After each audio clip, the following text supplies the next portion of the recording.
continuación, escucharemos la conferencia Neurociencias y Educación, a cargo de la licenciada Florencia Salvareza.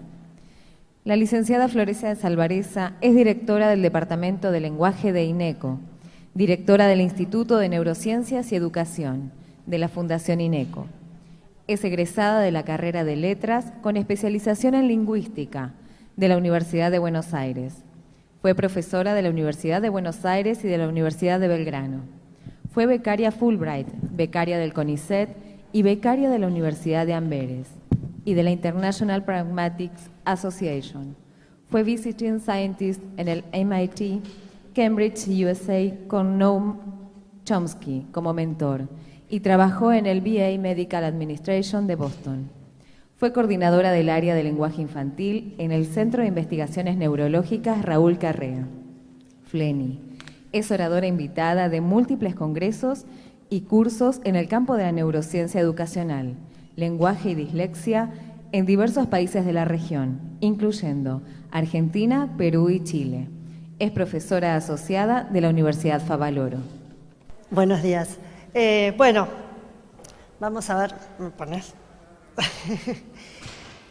Escuché justo el final de la ponencia anterior y escuchaba que hablaban sobre heterogeneidad, y yo lo que voy a hacer es ver un poco si la neurociencia puede contribuir a entender el concepto de heterogeneidad, a verlo desde otro lado. Yo creo que la neurociencia, yo como habrán escuchado soy lingüista, el lenguaje es parte de los procesos cognitivos, por tanto es parte de la neurociencia, y ya desde hace muchos años 4 sostenidamente, estamos trabajando en pensar en la neurociencia acerca de la educación. No me puedo mover mucho, te voy a pasar acá. La primera pregunta es ¿por qué discutimos educación? La realidad es que si uno agarra los calendarios de congresos de los últimos 2 años y de los que viene, hay congresos de educación casi todos los meses. Acá, en el interior, jornadas, en los países limítrofes, estamos todos hablando de educación.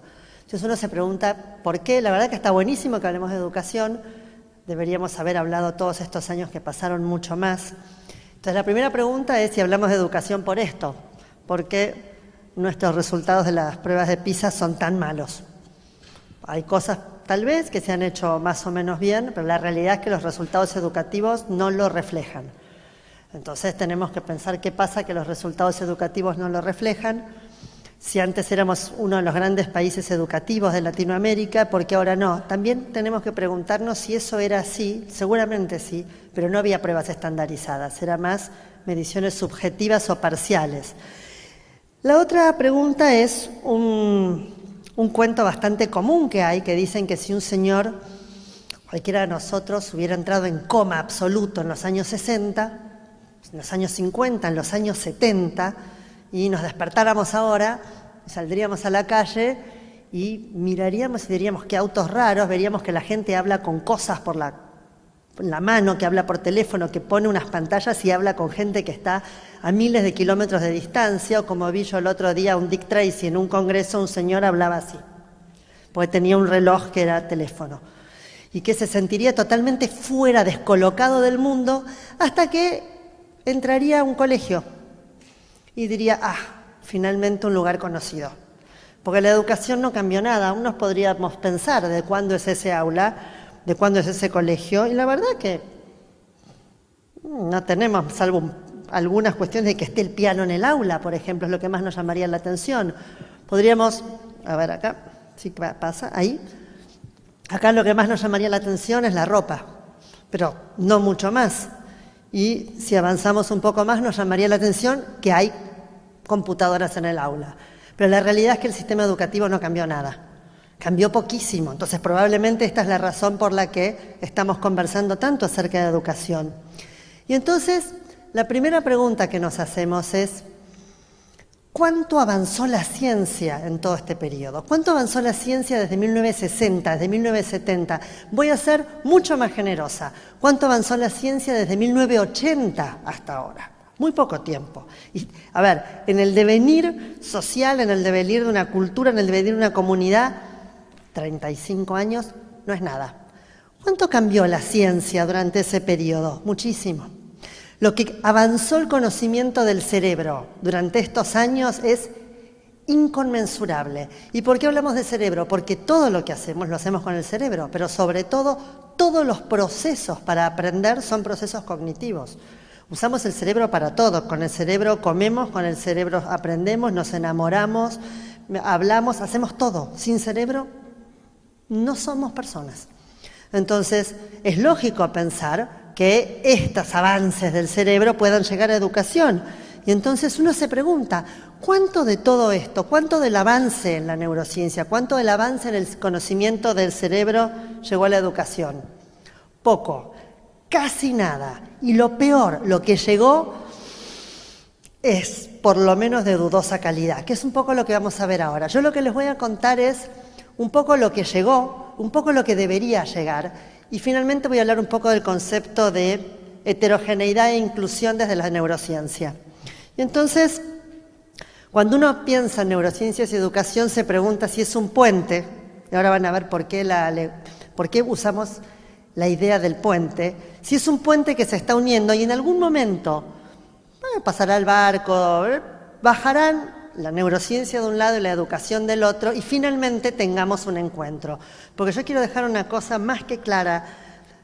Todos los neurocientistas que trabajamos en neurociencias y educación creemos que es un diálogo parejo. Nosotros no venimos a decirle a los educadores qué hacer.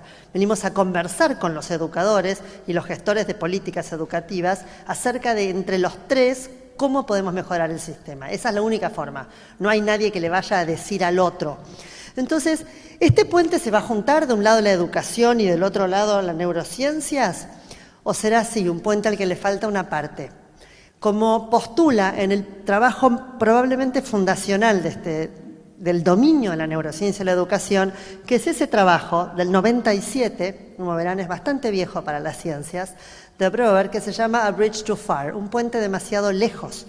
Y él lo que plantea es si es posible esta unión y en qué condiciones, qué es lo que podemos unir. Y probablemente lo que dice él, que es seguro, lo que seguro, sin ninguna duda sirve, es la neurociencia cognitiva básica, que los docentes sepan cómo funciona el cerebro, cómo se habla, cómo es el desarrollo del lenguaje, de la memoria, de la inteligencia, de la atención, cuáles son los procesos, qué quiere decir aprender, que no forma parte de la formación docente, pero después se le demanda al docente en otras cuestiones, que sepan hacer adaptaciones curriculares, que sepan ver qué hacen cuando un chico tiene cierto tipo de dificultades, y sobre eso vamos a ver. Pero este es el trabajo fundacional que se hace esa pregunta. Y entonces uno pensaría que entre la neurociencia y la educación, bueno, sería lógico que hubiera una unión, un camino conjunto, un trabajo conjunto. Pero la realidad es que esto no fue así. No es que todo lo que tenemos en avances en ciencia, en neurociencia, llegó a la educación.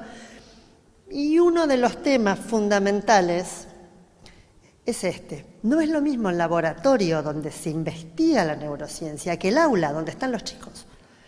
En el 95% de los casos no investigamos con chicos. En el laboratorio es muy difícil. Y si tengo uno, tengo dos, los tengo en condiciones muy controladas. Recién ahora en algunos países, en algunas escuelas está llegando cierto tipo de investigación al aula, que de vuelta es una investigación con variables difíciles, que es el problema de la psicología evolutiva. Yo enseño psicología evolutiva y el problema es ese, los chicos crecen, los chicos son distintos, ahora lo vamos a ver, pero el laboratorio no es el aula. Y este es un punto, y yo les voy a mostrar una afirmación que llegó de la neurociencia al aula que tiene este problema. Este es un punto que dio como lugar a otro problema enorme, que es el problema económico, que no apareció como un problema económico, sino como un enorme mercado, que es los programas para la mejora educativa.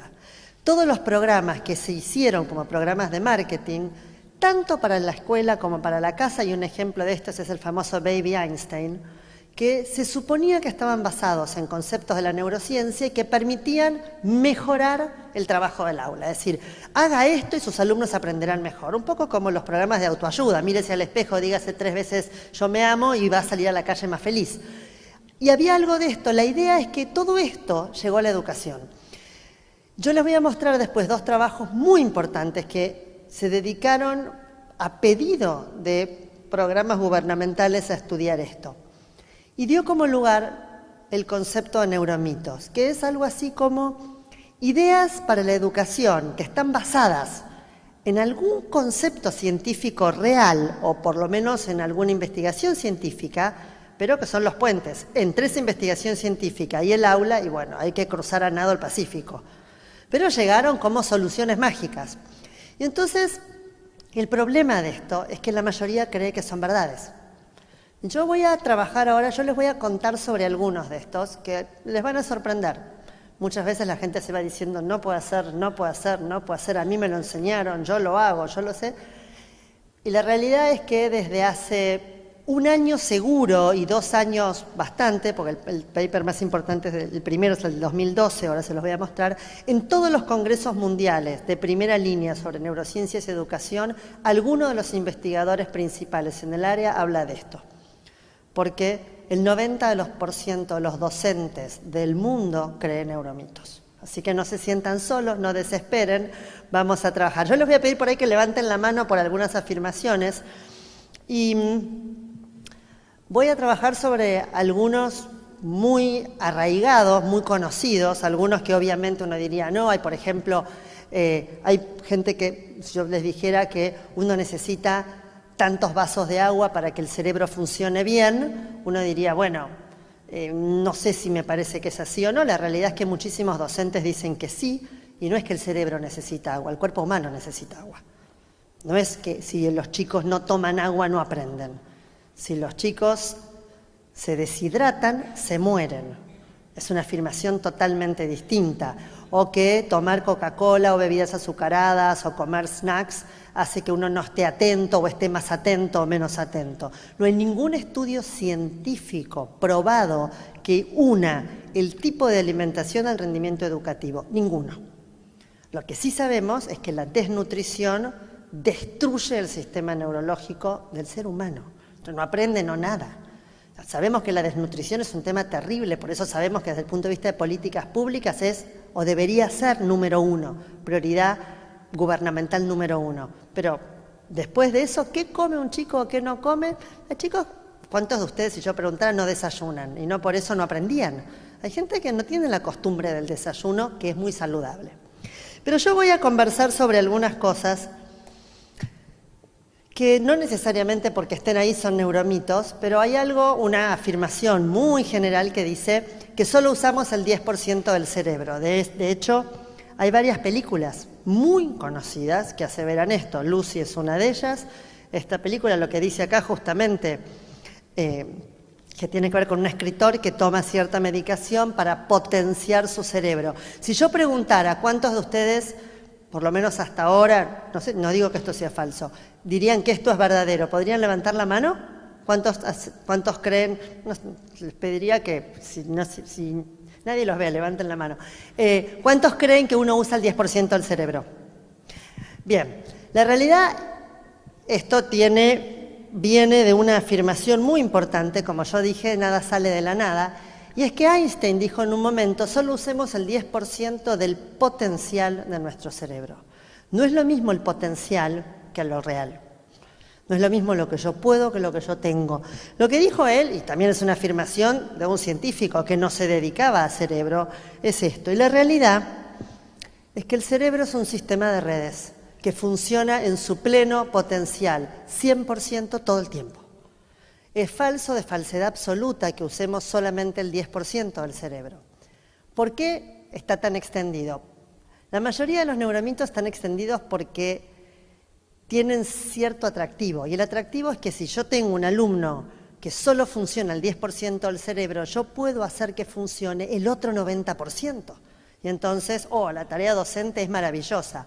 Pero la tarea docente es maravillosa igual y fundamental igual, porque lo que hacen ustedes como docentes es fortalecer las redes. Pero el cerebro funciona el 100%, no el 100% todo el tiempo, las 24 horas. Pero cuando yo hablo, o por ejemplo, cuando hago cálculo matemático, necesito ciertas áreas del cerebro. Se llama reclutar áreas cerebrales. Cada vez que hago cálculo, recluto el 100% de las que necesito. Es decir, para cada actividad se usa todo lo que se necesita, no se usa todo a la vez. Pero no es cierto que solo usemos el 10% del cerebro. Usamos todo el cerebro porque es un sistema de redes donde van interconectándose constantemente. Y entonces, junto con esto, viene una afirmación muy importante, que es la siguiente. El número corresponde al cuestionario en el que se hizo. Dice, las diferencias de dominancia hemisférica, cerebro izquierdo, cerebro derecho, pueden ayudar a explicar las diferencias individuales entre los estudiantes. Eso es esto. ¿Quiénes de ustedes trabajan con esta concepción de cerebro izquierdo y cerebro derecho? Esto es algo muy extendido, de hecho acá está tapado, es la publicidad de una empresa muy importante, donde lo que se muestra es que hay un cerebro racional, lógico, matemático, científico, bastante aburrido, porque siempre es gris, al lado de un cerebro hippie, moderno, lleno de flores, de la música, el arte, la gente que vive más libre, o lo que fuera, que también lo podemos ver así. Otra imagen, digamos, de un lado está el cerebro lógico, el cerebro, lo que se dice el cerebro académico, y del otro lado está el cerebro creativo. Y de vuelta, hace 2 minutos yo les conté que esto es falso, porque el cerebro trabaja en red. Yo no tengo separados los hemisferios, yo tengo redes que van de un lado a otro constantemente. De hecho, una patología cerebral muy grave es cuando los cerebros están realmente separados y no funcionan integradamente. Ahora, esto no quiere decir que yo no tenga localizaciones cerebrales para algunas cosas. El lenguaje tiene el área de Wernicke, el área de Broca, la visión en ciertas áreas, el cálculo en ciertas otras áreas, en redes. Va de un lado a otro. No es que solo tengo funcionando cuando hago cálculo la parte izquierda y cuando pinto la parte derecha. No, bajo ningún punto de vista. El cerebro es un sistema de redes neurales que funcionan de acá para allá todo el tiempo. Y además funcionan de modo muy veloz y además cada vez tengo más y distintas redes de acuerdo a qué, a ustedes, a los educadores, a lo que aprendo. Junto con estos mitos, hay un mito muy importante y que es una muy buena muestra de la diferencia entre laboratorio y aula. Acá lo que dice es que los ambientes ricos en estímulo potencian los cerebros de los niños en edad preescolar. Nadie diría que el estímulo no sirve. De hecho, uno va a las salas de jardín de infantes y hay banderines, pelotas, colores, autitos, libros, cosos, cuelgan, ponen. 3 días antes de empezar las clases están todas las maestras de jardín decorando el aula. Y esto es muy interesante y es muy importante. Ahora, ¿de dónde sale este estudio? Sale de acá. Sale del laboratorio, de las ratas del laboratorio, no de los chicos del laboratorio. Las ratas en el laboratorio viven, como está ahí arriba, en lo que se considera el ambiente estándar. Es decir, viven en jaulas, habitualmente de a más de a una, tienen comida, tienen agua y habitualmente tienen o una rueda o un puentecito, alguna cosa para moverse.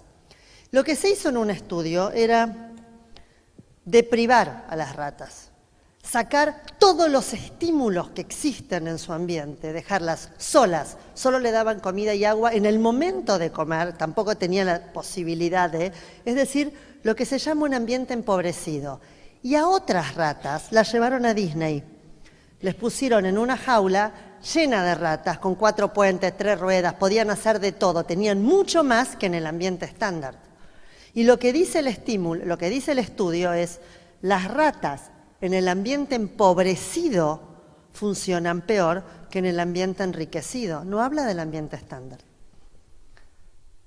Esto es un muy buen ejemplo que muestra que no es lo mismo el aula que el laboratorio. En el laboratorio, el ambiente estándar es la familia y la escuela. Y lo que sacaron era una rata de ahí y la dejaron sola en un lugar y otra rata la llevaron con todas las otras ratas.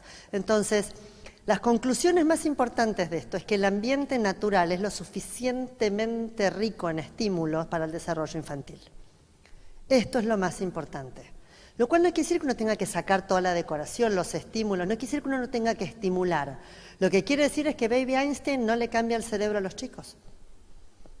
No me cambia el cerebro eso. Los chicos de ambientes estándar, como hablaban hace un rato el orador anterior, estándar de situaciones socioeconómicas más limitadas, más acotadas, es un ambiente estándar suficiente, que no es lo mismo que la deprivación, la desnutrición, la deprivación, la pobreza absoluta. Pero el ambiente estándar de un niño es lo suficientemente rico en estímulos, porque están los estímulos callejeros, es como para el lenguaje a mi alrededor alcanza para que yo hable, el estímulo alrededor alcanza. La diferencia en la educación no es el ambiente, es el docente, y es la forma del docente, no el ambiente. Pero este es un muy buen ejemplo de la diferencia entre laboratorio y aula y de cómo de ahí salen afirmaciones complejas. Otro de las cosas más discutidas probablemente es lo que vamos a ver ahora y que tiene que ver con la forma en que se aprende. Hay una afirmación muy importante que dice que los individuos aprenden mejor cuando reciben la información en su estilo preferido, es decir, que yo puedo separar a la población toda, pero sobre todo a la población escolar, en chicos auditivos, kinestésicos o táctiles y visuales. Es decir, gente que aprende mejor escuchando, gente que aprende mejor con el movimiento o el tacto y gente que aprende mejor mirando. Esto, que ahí aparece como una afirmación, es esto, son los famosos estilos de aprendizaje, o los estilos de aprendizaje, que son probablemente el programa de mejora educativa que más dinero generó en el mundo. Es un programa donde uno va a las escuelas, puede agrupar a los estudiantes de acuerdo a los estilos y, en función de esto, mejorar la educación. ¿Alguno de ustedes fue testeado alguna vez? ¿Sabe qué estilo de aprendizaje tiene? ¿Alguno de ustedes lo usa en el aula? Bien. El problema con esto es que es cierto que hay chicos o hay personas nosotros que preferimos, bueno, cuando yo estudio, a ver, vos me lees, yo hago el resumen y lo hago con 3 colores o fichas o qué sé yo, otros prefieren leerlo y que el otro haga el resumen, algunos de nosotros preferimos leerlo, subrayar, hacer resumen, y me acuerdo que estaba en el libro de historia en la página 4, acá arriba, abajo de la foto de Colón estaba. Eso es cierto, es como uno prefiere. Lo que no es cierto es que así aprendamos mejor. Este es un problema muy serio. Este es en lo que más dinero se gastó sin ningún cambio educativo. Es cierto que tenemos preferencias, no es cierto que esa preferencia se asocie con cómo aprendemos mejor. El problema es que esto se hizo, digamos, con esta idea, pero no se testeó. Y hay un montón de estudios, cada vez ponemos más nosotros porque la gente se va como muy dudosa. Hay muchísimos, este es uno, Willingham del 2009, este es otro, pero hay un montón de estudios. Pero básicamente lo que se hizo fue decir, bueno, vamos a ver si esto es así. ¿Cómo puedo probar si esto es así? Bueno, tengo que hacer un estudio controlado. Entonces, tomaron grandes poblaciones de estudiantes, las dividieron ¿de acuerdo a qué? De acuerdo a las pruebas para categorizar a cada uno en su estilo de aprendizaje. Entonces teníamos un grupo de auditivo, un grupo de kinestésico, un grupo de visual, de acuerdo a los estrictos estándares de estos programas. Y entonces le enseñaron a cada grupo, a todos los grupos le enseñaron lo mismo. Pero a cada grupo se lo enseñaron en su estilo preferido y además en otro estilo. La idea es, cada grupo debería haber aprendido mejor lo que le enseñaron en su estilo, y no, es exactamente igual. Es más, algunos aprendieron mejor de otra forma. Pero la realidad es que ningún estudio científico que haya probado la validez de los estilos de aprendizaje muestra que hay evidencia científica que realmente algún alumno aprende mejor. Lo cual no quiere decir que uno no tenga preferencia en cómo estudiar. La preferencia en cómo uno estudia no quiere decir que uno así aprenda mejor, son cosas distintas. Lo cual tampoco quiere decir que yo todo lo que enseñe lo tenga que enseñar igual, ni quiere decir que todas las cosas las tengo que enseñar de 3 formas ni de 2. La variedad en estímulos pedagógicos es fundamental y además hay cosas que es mejor enseñarlas por ahí. Si tengo un documental, además de contarlo, la verdad que es mucho más rico, más enriquecedor y va a hacer que otros alumnos, que hay chicos que se enganchen más porque les gusta ver la película, pero no porque son visuales. Entonces lo que hay que entender es que la variedad educativa es fundamental, pero no porque haya alumnos de estilos distintos, sino porque es interesante, hace más interesante el trabajo. Por otro lado, los estudios lo que plantean es muy interesante. Dicen, si esto fuera así, entonces uno debería pensar en dividir las aulas y tener un aula de visuales, una de kinestésicos y una de auditivos, porque si no tendríamos que enseñar todo 3 veces seguidas. Y por otro lado, yo puedo llegar a tocar ciertas cosas. Cuando yo era chica aprendí matemática con regletas y uno tenía como cierta cuestión de tocar las cantidades, pero los logaritmos es difícil, y con Colón y su descubrimiento de América, tocarlo o el cruce de los Andes también es distinto, es difícil. Entonces, es uno de los mitos más extendidos, se enseña hasta el día de hoy y se vende hasta el día de hoy. Entonces, yo voy a poner acá otros 2 que tienen que ver con esto, con que ciertos episodios breves de ejercicio de coordinación, por ejemplo esto, ese tipo de cosas, pueden mejorar la integración entre el funcionamiento cerebral izquierdo y derecho. Ya les contesté, el cerebro está integrado, no tengo que integrarlo. El problema es cuando está no integrado. El cerebro está integrado, yo no necesito hacer ningún ejercicio para coordinar los hemisferios. Los hemisferios naturalmente operan juntos. Y el otro dice, ejercicios que ensayan coordinación de habilidades motoras perceptuales pueden mejorar las habilidades de la lectoescritura. Y este es otro problema. ¿Por qué? Porque la lectoescritura, ahí está, no tiene nada que ver con lo motor ni con lo perceptual. Es lingüístico. El proceso de alfabetización es de base lingüística, no de base perceptual, a menos, por supuesto que si soy ciego, tengo que aprender de otra forma. Pero básicamente esa última aseveración tiene que ver con estos, con neuromitos en relación a la dislexia y el lenguaje, que sea de base motora o de base perceptual. Hace un tiempo me vino a ver una familia que lo mandaban del colegio porque creían que el chico podía ser disléxico porque no podía hacer la carretilla. Y la señora, que no sabe, viene, pide una consulta para ver si su hijo es disléxico, porque no puede hacer la carretilla, que es un proceso absolutamente motor que nada tiene que ver con el desarrollo de alfabetización. Y en lo que dice ahí arriba Brain Gym es el programa educativo que surge de la otra aseveración, la de los breves episodios de coordinación, que tiene que ver con esto, que son todos programas que se fueron vendiendo. ¿Y de dónde sale todo esto? En el año 2010, el capítulo económico de la Organización Económica Europea y dentro del capítulo económico junto con el capítulo educativo, empezaron a ver los aumentos en las asignaciones presupuestarias en las escuelas a programas de mejora educativa. Y entonces le pidieron a estas personas que figuran ahí que hicieran un estudio sobre esto, que son científicos.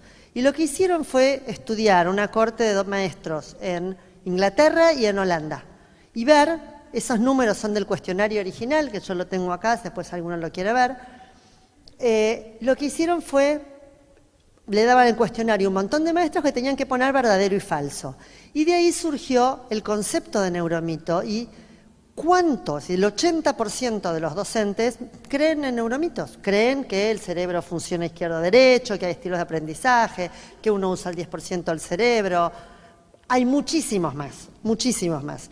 Esto se hizo en el 2012 y en el último número del Journal de Mind, Brain and Education salió el trabajo que hicimos nosotros junto con Perú, con Cerebrum, Perú, Chile, Colombia, sobre lo mismo, los docentes en Latinoamérica, con los mismos resultados. Es decir, no es por un país o por otro país, no es por sexo, no es por edad. La mayoría de los docentes creen en eso. ¿Por qué? Porque nadie les enseñó otra cosa y porque la divulgación científica está más llena de esto que de ciencia, porque es marketing, básicamente.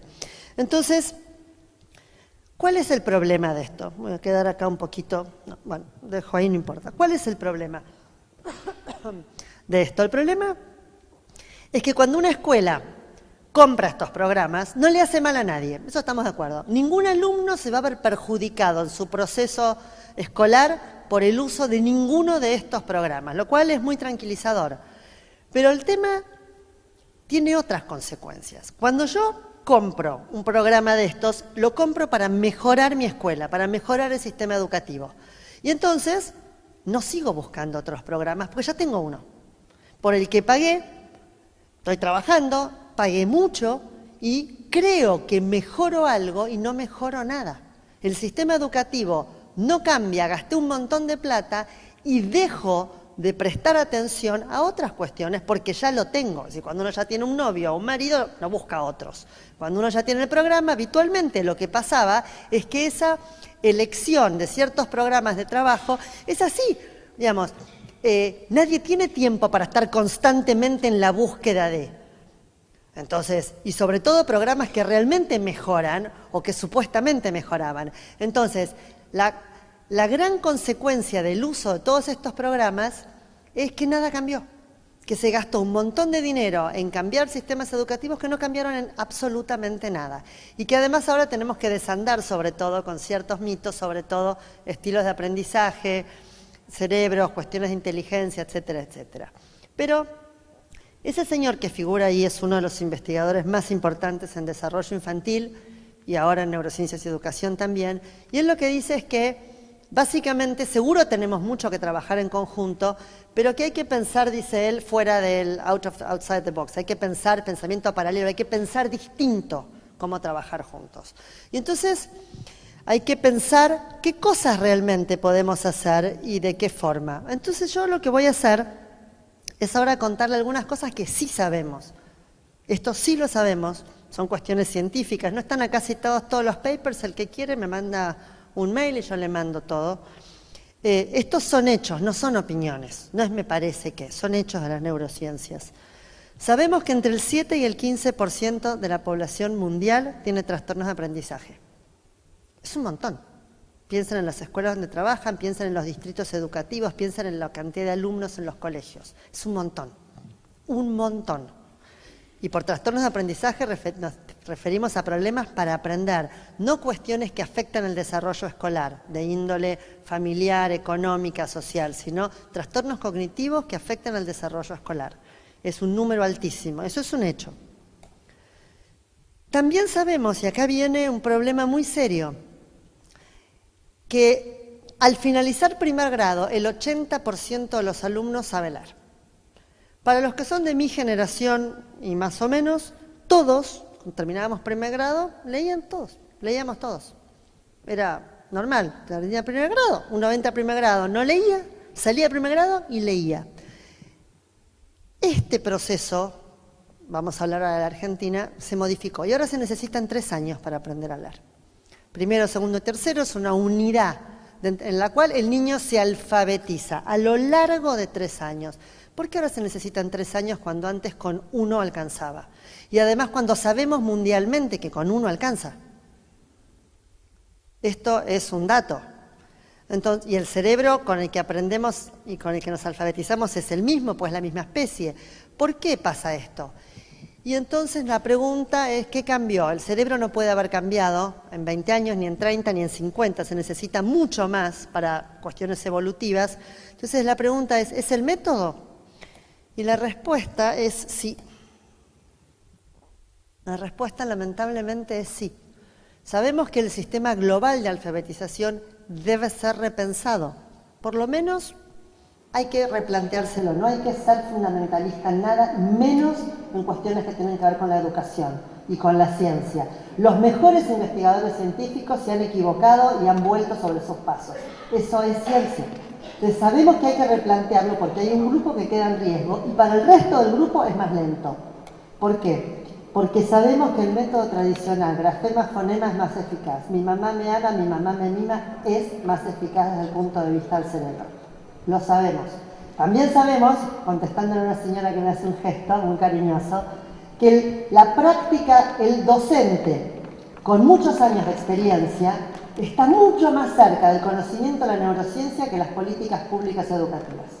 También lo sabemos, mucho más cerca. Entonces, sabemos que esto es así, y también sabemos que el trabajo de conciencia fonológica es fundamental. Mano, mesa, mamá. ¿Qué más empieza como mano, mesa, mamá, mono, papá? No, papá no empieza como mamá. Entonces, o como mesa. ¿Qué empieza como mesa? Silla. ¿O qué rima con gato? Perro, no. o gatitos. No rima gatitos con gato, rima pato, zapato, aunque no tenga nada que ver. Todo esto hace a las aptitudes lingüísticas necesarias para alfabetizarse. Es fundamental. Sabemos, y esto es para mí una de las 2 o 3 cosas más importantes que ustedes se lleven de acá hoy, que lo más importante, el dato más importante cuando un niño ingresa a primer grado es el nivel de desarrollo lingüístico o de trastorno del lenguaje que tiene, porque la alfabetización se basa en esto. Si dibuja un monigote, si no le pone ojos al nene, si las manos salen de acá, si tiene 3 dedos, 5 dedos y las patas salen de la cabeza, no tiene tanto que ver con el aprendizaje como esto, que tiene directa relación. ¿Por qué? Porque sabemos que existe algo que se llama la dislexia y que es una condición neurobiológica, que no depende de que el papá le lea, no depende de que el maestro sea bueno, no depende de que en la calle haya libros, depende de que tenga la condición neurobiológica. Olvídense de esto, este es el cerebro. ¿Alguno de ustedes es disléxico? Ok, este es el cerebro de todos nosotros, este es el cerebro de cualquiera de los chicos con los que yo trabajo que tiene dislexia. Cuando leen, miren las diferencias en activación cerebral, todo lo que se enciende en nosotros y lo que se enciende en un niño que está haciendo un esfuerzo inconmensurable para leer, como si yo pusiera ahora palabras en chino y les dijera lean. O mejor, les pongo en alemán, que son las mismas letras, y les dijera lean. Con suerte y viento a favor, 1 en 3. O yo leo griego porque lo aprendí en la facultad, pero ya me lo olvidé, no entiendo nada, pero lo podría leer con mucho esfuerzo, pero no podría hacer nada más que eso. Entonces sabemos que la dislexia existe, sabemos que es una condición neurobiológica, sabemos que es fuertemente hereditaria y sabemos que no tiene nada que ver con la inteligencia. Esto es un hecho. La línea de arriba, en los 2 cuadros, es el nivel, el coeficiente intelectual de las personas que están medidas en este estudio, medidas como sea, no importa. En el cuadro verde, la línea punteada en los 2 es el nivel lector. En personas como nosotros, nuestro nivel de inteligencia, nuestro nivel lector tienen cierta correlación, cierta, pero más o menos pareja. En un disléxico no hay ninguna relación entre el nivel de inteligencia y el nivel lector, ninguna. Absolutamente ninguna. Para los 2 lados, aclaro, no es que son más inteligentes, pero tampoco son menos inteligentes. La dislexia es un trastorno de base lingüística que hace que los chicos, los individuos, tengan dificultades para aprender a leer, de base neurobiológica, sin ninguna relación con la inteligencia. Esto es un hecho. Sabemos que el cerebro es plástico y que siempre podemos aprender cosas. Seguro nos va a costar más algunas cosas de más grandes que de más chicos, pero siempre podemos. De hecho, los chicos muy pequeños, cuando tienen algún problema cerebral de nacimiento, compensan con otras áreas del cerebro y no tienen dificultades. Nosotros los adultos, si tenemos un accidente, nos queda una lesión y esa lesión nos queda un déficit. Pero también sabemos que el cerebro es tan plástico que una persona a los 76 años puede ir a la universidad, terminar el secundario y ir a la universidad. Esto sí lo sabemos. Entonces sabemos que siempre podemos enseñar y que siempre los chicos pueden aprender. Y ahora les voy a contar un ejemplo que últimamente se habló bastante en los diarios y que tiene que ver con pensar, como decía Goswami, pensamiento paralelo, pensar distinto cómo trabajar con educación y neurociencia.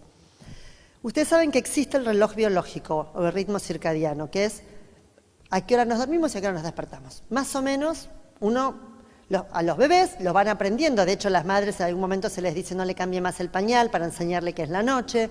Pero nosotros dormimos de noche, estamos despiertos de día y eso no pasa, por ejemplo, en enfermedades degenerativas como el Alzheimer, donde la gente empieza a tener dificultades en esto. En nuestro ritmo circadiano es básicamente así. Ese es nuestro ritmo circadiano. Y para todos los que tengan hijos adolescentes o los que se acuerden porque hace poco fueron adolescentes o pues se acuerden bien, los adolescentes se despiertan tarde. Entonces, uno siempre dice se despiertan tarde porque se acuestan tarde. No. Los adolescentes se despiertan tarde porque se les corre el reloj biológico. Una cuestión hormonal, los adolescentes, aunque se acuesten a las 8 de la noche, se despiertan a las 12 del mediodía. Algunos más, algunos menos. Es estadístico, hay excepciones como en todos lados. Pero básicamente el ser humano, los bebés, todos madrugan. Los que tenemos hijos sabemos que alguna vez vinieron nuestros hijos a las 6 de la mañana a abrirnos los ojos. Y los que tenemos hijos adolescentes sabemos que alguna vez son las 2 de la tarde y aparecen así dormidos y se acostaron a las 10 y uno dice, se murió. No, no se murió, es adolescente. Y no importa, entonces depende de esto. Hace unos 20 años en el norte de Inglaterra había un distrito escolar con muchísimas dificultades en la educación pública secundaria. Muchísimas dificultades, me refiero a rendimientos por abajo de casi todas las otras zonas inglesas. Dieron vuelta, los programas trajeron maestros nuevos, cambiaron todo y nada. Hasta que un día dijeron, bueno, vamos a usar la ciencia para cambiar. Y usaron esto, usaron el reloj biológico, que el reloj de los adolescentes dice que el alerta máximo es a las 10 de la mañana. Y entonces corrieron el horario de ingreso escolar de las 7 y pico a las 9 de la mañana. Y al cabo de un año mejoraron el rendimiento escolar, y por suerte están sentados, en 20%. Ustedes piensen que para que un país cambie el 20% sus resultados educativos es un planeamiento a mínimo 50 años. Esto fue un año. Y lo único que hicieron fue que entren más tarde. Y acá todo el mundo dice, bueno, sí, pero acá no podemos. No, probablemente no podemos, porque todos trabajamos temprano, la gente muchas veces deja a los chicos más temprano en el colegio. Pero cualquiera que sea director de secundaria sabe que le ponemos química en la primera hora para que esté fresquito. O física en la primera hora para que esté fresquito. Bueno, no está fresquito. Entonces, ¿qué pasa si ponemos a la primera hora música, teatro, gimnasia, que el ejercicio físico libera endorfinas, que promueve la atención, que promueve el bienestar, que ayuda al aprendizaje? Eso es neurociencias pensado distinto, no como una estrategia, como una receta de brownie, sino como una forma de entender al ser humano. Este es un estudio, basado en esto, cambiaron el 20% el rendimiento escolar. También sabemos que el bilingüismo es fundamental. Lo cual no quiere decir que si uno no es bilingüe, pobre, no. Pero sí sabemos, hace muchos años se creía que el bilingüismo producía interferencia, que si el chico aprendía 2 idiomas juntos y no iba a aprender ninguno, tenía que aprender primero uno y después el otro. Este es un concepto, cuando yo era chica era así, mi mamá pensaba esto, por eso yo no iba a una escuela bilingüe, pero aprendía inglés, pero distinto. Por suerte lo suficiente como para ser bilingüe, si no, no hubiera podido hacer todo lo que hice en mi vida. Pero yo les voy a mostrar un estudio muy interesante que tiene que ver con esto, con la idea de que el bilingüismo interfiere. Cuando alguien acá es bilingüe de nacimiento, bueno, cuando alguien es bilingüe, tiene los 2 idiomas en simultáneo. Y lo que sabemos es que los tiene funcionando a la vez. No es que es o uno, no es prendo apago, es las 2 a la vez. Y entonces esto se consideraba que era una interferencia. Entonces hubo un estudio muy interesante, el que está en el paper, que estudió esto y dijo, a ver, ¿qué pasa con esta interferencia en el aprendizaje? Y entonces le pedían a 2 grupos de individuos, bilingües y monolingües, bilingües me refiero de nacimiento, que les daban estas cajitas, había círculos y cuadrados azules y rojos, y les decían primero, por favor, clasifique por color. Eso es muy simple, yo solo miro el color y pongo, no importa la forma, voy poniendo de acuerdo al color, ¿sí? Lo que van a ver ahora es el tiempo que tardaron los monolingües y los bilingües en resolverlo, igual. Estaba lo mismo, no había ninguna diferencia si eran bilingües o monolingües en esto. Es decir, cuanto más alto, más tiempo, pero el tiempo normal. Entonces después les hicieron la tarea un poco más compleja y le dijeron, ahora por forma. La forma es una interferencia porque el color hace ruido, tengo que anular el color. Y entonces tenían que poner de esta forma, con lo cual me iban a quedar azul y rojo.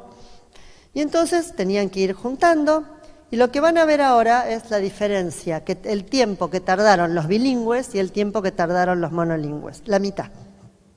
Estadísticamente más que significativo. ¿Qué quiere decir? ¿Todos los bilingües son más rápidos? No. Pero en general el bilingüismo produce mejorías en general cognitivas que tienen que ver con las funciones ejecutivas, con el monitoreo de las acciones, con la velocidad de la resolución de conflictos. Además sabemos que protege el cerebro de las enfermedades neurodegenerativas. Pero a nivel educativo sabemos que es muy beneficioso. Así que cuanto más, mejor. También sabemos que aprender ¿se acuerdan de las redes? Que el cerebro es un sistema de redes. Bueno, Aprender, ¿qué es? Es reforzar esas redes. Yo aprendí algo cuando habitualmente creo una red nueva y la refuerzo. Por eso, si me enseñan algo, yo lo aprendo mal y no me lo corrigen pronto, yo lo que hago es crear una red que no me sirve, que después tengo que desarmar, doble trabajo. Entonces, todo el trabajo por prueba y error está muy bien si el docente está cerca para corregir el error antes de que se organice como una red que está reforzada. Y lo otro que es muy importante, que es un concepto totalmente considerado inútil en la educación, que es el concepto de imitación. Piaget decía que recién a los 2 años los chicos imitaban cosas que habían visto y que las podían imitar después. Sabemos ahora que los chicos a los 4 meses y a los 6 meses pueden imitar. Y además que pueden imitar cosas que vieron hacer al otro y que al otro le salió mal y la pueden hacer con el resultado que tiene que tener. Es decir, sabemos que imitar es una tarea tan compleja que recién ahora la robótica la puede lograr en un robot, porque se necesitan tantos procesos cognitivos, no es nada fácil, no es el espejo. Necesito mirar, prestar atención, codificar, memoria, un montón de cosas. Así que la imitación también sirve. Y de vuelta, no es que es solo la imitación, es también la imitación. Y entonces, yo les dije que iba a tomar el concepto de heterogeneidad un poquito para los últimos minutos. Y yo quiero volver sobre esto, que antes hablaba el disertante anterior sobre heterogeneidad desde otra perspectiva. Les dije que había 2 o 3 conceptos fundamentales, este es el segundo, que la heterogeneidad es la norma en la homogeneidad que presupone el sistema educativo. ¿Y por qué es homogéneo? Porque a primer grado, segundo, tercero, todos van a primero a los 6 años, todos van a los 7, es así. Hay niveles escolares, puedo decir grados, puedo decir niveles, primero, segundo y tercero, pero está claro que es así. Entonces, esto es un hecho. Y la pregunta es, ¿qué es lo que hace la heterogeneidad? El disertante anterior hablaba de la heterogeneidad social, de la heterogeneidad cultural. Pero Finlandia, que no tiene heterogeneidad social, tiene aula heterogénea. Yo les voy a dar un ejemplo de Finlandia. Tiene aula heterogénea porque entre el 7 y el 15% de la población tiene dificultades de aprendizaje, porque hay un montón de cosas que nos hacen heterogéneos. Y entonces, básicamente, un problema del concepto homogéneo, heterogéneo es que en este país tenemos normas fijas, porque suponemos que el sistema es homogéneo, pero hablamos de heterogeneidad, y tenemos normas rígidas para todos igual. Nadie puede repetir. Y es lo mismo que decir todos tienen que repetir. No puedo observar a cada alumno en particular. Primero, segundo y tercero son un bloque. Nadie puede necesitar diferencias. No se puede hacer permanencia en ninguna sala. Existe el no se puede poner, no puede en un informe de jardín, pero sí puedo decir no se puede y no puedo observar la heterogeneidad en esto. Entonces, esta es una consecuencia de ese concepto. Cuando yo lo que tengo que hacer es educar a todos, respetar las individualidades y hacerlo de manera sincrónica porque tengo un sistema educativo, entonces lo que no voy a hacer es esto, claramente. No es a eso a lo que apunto. Y entonces yo voy a educar a un grupo enorme de chicos, cada uno de ustedes en sus colegios, en sus aulas, en lo que fuera. Los chicos son todos distintos y esta es la famosa forma, que es un dibujito muy conocido que supuestamente muestra el sistema educativo. El señor que está ahí sentado es Einstein y dice: por una selección justa vamos a tomar el mismo examen a todos, por favor, trepe el árbol. Y esto lo que muestra es que injusto es nuestro sistema educativo, porque claro, el mono va a ganar, el pescadito no puede salir de la jaula, tal vez el pajarito llegue antes volando, el elefante levanta la trompa. Y yo durante muchos años empezaba mis clases con esto, hasta que un día dando la clase me di cuenta que me había equivocado. Me equivoqué porque en verdad los chicos nuestros todos trepan el árbol, no somos unas especies distintas. Somos una única especie con diferencias individuales entre la misma especie. No hay foca, elefante y pescadito. Porque cuando yo pienso en foca, elefante y pescadito, y casi el sistema educativo no tiene sentido. Si yo pienso que los chicos son iguales y que más a lo largo de los años se parecen hasta en los gestos que hacen, esta nena y la que está allá arriba hacen el mismo gesto 80 años después, lo pienso distinto. Y entonces yo puedo empezar a pensar que tengo un montón de chicos y que tengo chicos distintos, que los voy a ver y que en realidad mirándolos no tengo idea de las diferencias, pero claramente es un aula para la diversidad. Y no es una diversidad de especies, es una diversidad de la especie. No somos idénticos. Es un aula para la diversidad.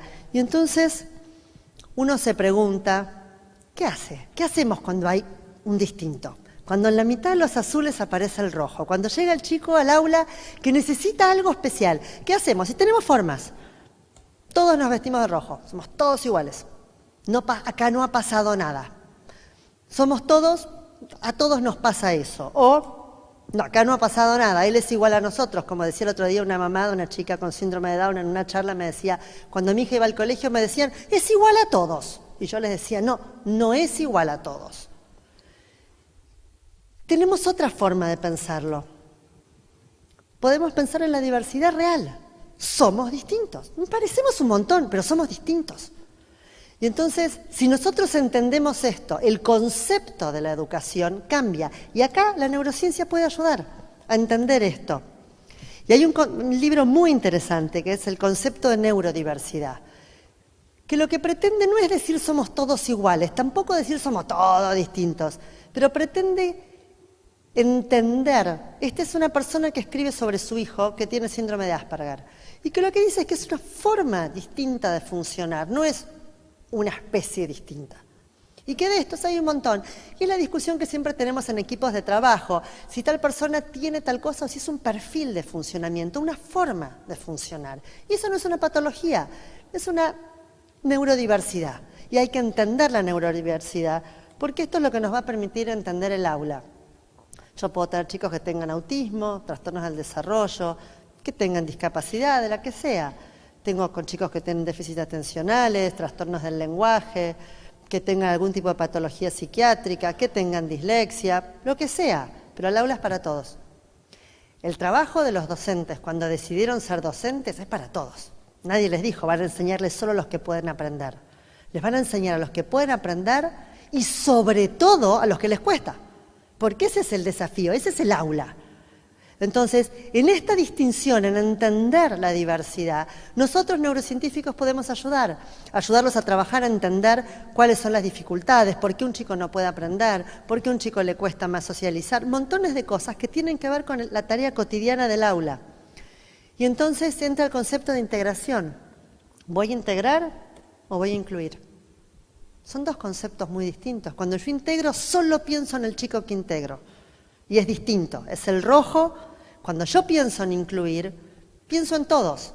¿Cómo entre todos nos incluimos? Y además, la mayoría de los trastornos de aprendizaje son silenciosos. ¿Quién necesita inclusión acá? ¿El chico que está allá abajo, con la silla de ruedas? ¿O el chico que está fuera de la ronda? ¿O ninguno de ellos? En eso podemos trabajar juntos. Los docentes deberían saber más de esto, que los capaciten, que los formen en su formación docente a entender las diversidades. Porque todos parecemos, y las apariencias engañan. Habitualmente no es el que parece, muchas veces es el que no parece. Los chicos que son más calladitos pasan desapercibidos porque no molestan, no hacen ruido. Entonces, uno se pregunta, en los buenos sistemas educativos, ¿buenos por qué? Porque cumplen con dos requisitos fundamentales. Tienen grandes, altísimos niveles académicos para todos, es decir, son sistemas muy igualitarios. No importa cómo ingresan los alumnos, dicen en Finlandia, todos salen igual, en el buen sentido de igual. Todos salen con los altos contenidos académicos, todos aprenden. Y entonces, ¿cómo hacen ellos? Ellos tienen dos conceptos fundamentales.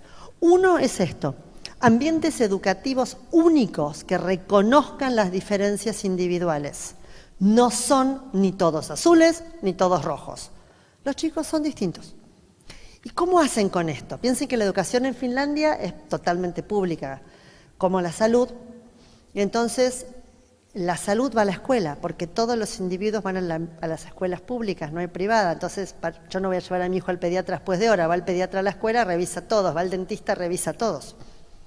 Entonces, digamos, está mucho más integrada. Y entonces, desde que los chicos son chicos, lo que hacen, el sistema educativo obligatorio empieza a los 6 años, pero la mayoría van también a jardín. Son 10 años, de 6 a 16 obligatorio. Lo que hacen es, desde muy chiquitos, van detectando las dificultades de los chicos. Van viendo qué dificultades tienen, dificultades para leer, dificultades para el cálculo, lo que fuera. Y entonces, empiezan a trabajar, no anulan, no hacen de cuenta que no tienen ninguna diferencia porque somos todos iguales o porque no lee, porque el papá no le lee o porque es un vago, van viendo las diferencias, los ayudan dentro del aula. El 30% de la población educativa finlandesa está en educación especial, en el aula. No es que no hay educación especial, no es que no hay exámenes, cada maestro toma los que quiere, no hay nacionales, y acá tampoco hay. Hay los exámenes que el docente considera pertinentes tomar, ¿para qué? Para ver cómo va el proceso de enseñanza y aprendizaje, para poder mejorar la práctica de aula y para poder contarle a los padres cómo van los chicos. Entonces sí hay, prácticamente para lo mismo que hay acá, pero se usan distinto. Entonces, esto es un sistema que usa para detectar las dificultades, usa la ciencia, usa la neurociencia. Claro, los docentes tienen unos niveles de capacitación altísimos. Entonces, ¿qué necesita un niño en la escuela? Necesita un docente que haga su trabajo, que es que eduque y que enseñe, pero sobre todo que lo haga con amor, porque sabemos que las relaciones interpersonales con el docente marcan la educación del chico, pero además con conocimiento, y en eso es donde la neurociencia puede colaborar. Nosotros creemos que es acá, que está ahí abajo, pero no es lo último, que debería formar parte de la capacitación y la formación docente de base, no después para el que quiere mejorar, o no para la escuela que decide capacitar a sus docentes, sino para la formación docente de base. Deberían saber esto, porque si yo no sé cómo es el desarrollo del lenguaje, mal voy a aprender cómo es el proceso de alfabetización. Y entonces, vuelvo, la heterogeneidad es la norma en el sistema educativo, pero para igualar yo tengo que conocer las diferencias y tengo que poder actuar de acuerdo a ellas. Para conocer las diferencias podemos ayudar a esto. Si yo estoy en una cancha y yo estoy sentada en la fila 20 y veo esto y veo a los chicos que están mirando el partido, si alguien me ayuda, puedo ver que no hay 2 chicos, hay 3 y uno no vio el partido. Y ustedes tienen en la clase un montón de chicos que están acá, que no ven el partido, que no tienen ni idea de lo que está pasando. Y todos tienen su banquito, porque es un sistema igualitario, pero es un sistema igualitario que no reconoce las diferencias. Y es el trabajo de la docente, es el trabajo de ustedes, entender las diferencias y repartir los banquitos para que todos los chicos puedan ver el partido. Esa es la tarea docente y en eso nosotros creo que podemos ayudar. Muchas gracias.